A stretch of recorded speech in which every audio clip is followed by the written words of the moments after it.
দুখুলু ফিস সিলমি কাফা ওয়ালা তাত্তাবিউ বিখুতুওয়াতিশ শাইতান ইন্নাহু লাকুম আদুউম মুবিন। আল্লাহ পাক রব্বুল আলামিন নিজেই বলেন যে উদখুলু ফিস সিলমি কাফা, অবশ্যই তোমরা ইসলামের ভিতরে প্রবেশ করবে পরিপূর্ণভাবে, শয়তানের পদাঙ্ক অনুসরণ করবে না। তাহলে এখন বোঝা যায় যে যারা আহলে কিতাব জাবাইয়া আল্লাহ পাক রব্বুল আলামিন ওনার কথা, যেহেতু মুসলমান ওনাদেরকে চলতে হবে পরিপূর্ণভাবে, ইসলামের ভিতরে দাখিল হয়ে যেতে হবে। তাহলে বর্তমান জামানায় যারা মৌলবী নাম দিয়ে ইসলামকে ব্যবহার করে, যারা দিন ইসলামকে সেমিনার করে আজকে পূজার মণ্ডপ পাহারা দিচ্ছে, যারা মহান দুর্গা উৎসব বলতেছে নাউজুবিল্লাহ, এই সমস্ত আলেমগুলি মুসলমান নামে কলঙ্ক। এরা আল্লাহ পাক বলেন কালহুম বাল হুয়া আদাল, এরা চতুষ্পদ জন্তুর থেকেও নিকৃষ্ট ওলামায়ে সু, দুনিয়াদার আমির উমরা রাজা বাচ্চা, দুনিয়াদার আলেমেরা, এরা মুসলমানদের ক্ষতি সাধন করে থাকে সবচেয়ে বেশি। আজকে বলল কি, আজকে শুনলাম যে সে বলে মুসলমান নাম দিয়ে সে বলতেছে রোজার পূজা বলে একই। নাউজুবিল্লাহ মিন জালিক। কত বড় নাফরমান হইলে, আল্লাহ পাক থেকে গাফেল হইলে এরকম কথা বলতে পারে।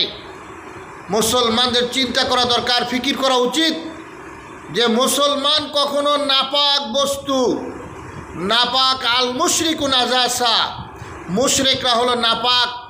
মুশরিকদের সাথে মান্তাসাব্বাফা ওয়া মিন কওমিহি, যে যে সম্প্রদায়ের সাথে মিল রাখবে তার হাসর নসর তাদের সাথে হবে। তাহলে মুশরিকদের পূজার মধ্যে উৎসাহ দেওয়া, শুভেচ্ছা জানানো মানে কি? আপনি সমর্থন করলেন পূজাকে, আপনি সমর্থন করলেন, দেবী মূর্তিকে সমর্থন করলেন। এই দেবী বানানো মুশরিকরা আল্লাহকে অস্বীকার করে তারা মূর্তি বানিয়ে থাকে, নাউজুবিল্লাহ। আর সেই মূর্তি পাহারাদার হিসাবে আপনি কাজ করতেছেন, নাউজুবিল্লাহ মিন জালিক। সাধারণ ভোটের জন্য, সাধারণ ক্ষমতা পাওয়ার লোভে, আপনি দুনিয়ার লোভে আলহাকুমুত তাকাসুর হাত্তা যুরতুমুল মাকাবির।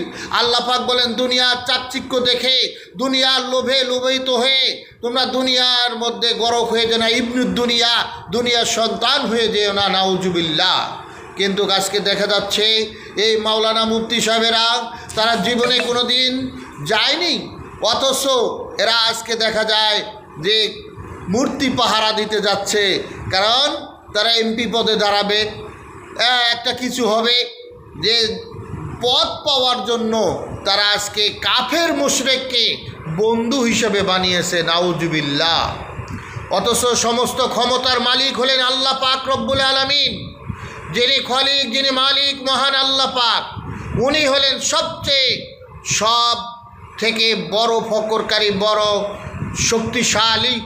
সে আল্লাহ পাকের কাছে না চেয়ে, আল্লাহ পাকের কাছে ধন্না না দিয়ে এরা দিচ্ছে কি? মূর্তি পূজারীদেরকে গিয়ে উৎসাহ দিচ্ছে, তাদের কাছে ধন্না দিচ্ছে, তাদের কাছে ভিক্ষা চাচ্ছে, নাউজুবিল্লাহ। আজকে মুসলমান নামে কলঙ্ক, ওরা মুসলমান নামে এরা ইহুদিদের কাছে বিক্রি হয়ে গিয়েছে। নসে তারা কিভাবে আব্রাহাম লিঙ্কনের এই গণতন্ত্র করতে পারে? গণতন্ত্রর কুফল কি এরা বোঝে? গণতন্ত্রর কুফল আস্তে আস্তে এরা ইসলাম থেকে খারিজ হয়ে যাচ্ছে। আপনি দেখেন একটার পরে একটা, একভাবে একটার পরে একটা করতে করতে আজকে দেখা যায় এরা কি চিন্তা করছে যে ক্ষমতায় আসতে পারলে বা না আসলে যারা আবার নতুন করে ক্ষমতায় আসে তার পূর্ববর্তী ক্ষমতাধর ব্যক্তিদেরকে জেলখানায় ঢুকিয়ে দেয়, তাদের অপমান অপদস্থ করে।